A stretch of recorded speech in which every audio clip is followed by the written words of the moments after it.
In case you are wondering, here are some views from the secrets of the Grand Canal Boat Tour we took in Venice, Italy. As a private tour, it was an exclusive and unique tour of the Grand Canal. It took about an hour, and our guide told us the history, along with stories, legends and mysteries, of the Grand Canal and Venice. The Viator link of this tour, along with a link to a longer, full-length video through the Grand Canal, is included in the description. We passed the Santa Maria della Salute church.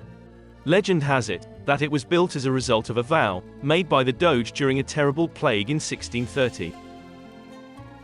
He promised to build a church dedicated to the Virgin Mary if the city was spared. Miraculously, the plague subsided, and the Doge kept his promise. Speaking of the Doge, we also passed by St. Mark's Square and the Doge's Palace. There is a bridge, called the Bridge of Sighs, that connects the Doge's Palace to a prison.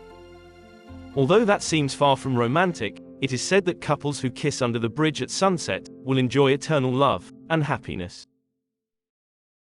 We not only toured the Grand Canal, but also navigated some of the smaller canals to get a good idea of Venetian life.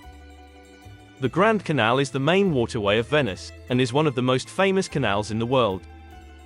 It is slightly more than 2 miles long, and between 100 and 225 feet wide, with an average depth of 17 feet. The canal follows a natural channel that traces a reverse S course from San Marco Basilica to Santa Chiara Church, and divides the city into 2 parts. The banks of the Grand Canal are lined with more than 170 buildings, most of which were built between the 13th and 18th centuries. The Grand Canal is a busy waterway and a romantic backdrop, attracting millions of visitors each year. As wheeled vehicles, including even bikes, are not allowed in the central city of Venice, the Grand Canal connects at various points with a maze of over 150 smaller canals, or rios, which carry the bulk of Venetian transportation. In fact, these smaller canals essentially spider across the group of over 100 small islands that Venice is built upon. Over 400 bridges traverse these canals, connecting the city. Boats, including gondolas and water taxis, are used to navigate the narrow waterways, and Venetians have adapted to this unique mode of transportation by building homes and businesses that are accessible from the canals. Many buildings in Venice have a fondamenta, or a raised walkway along the canal, which allows people to enter the buildings from the water.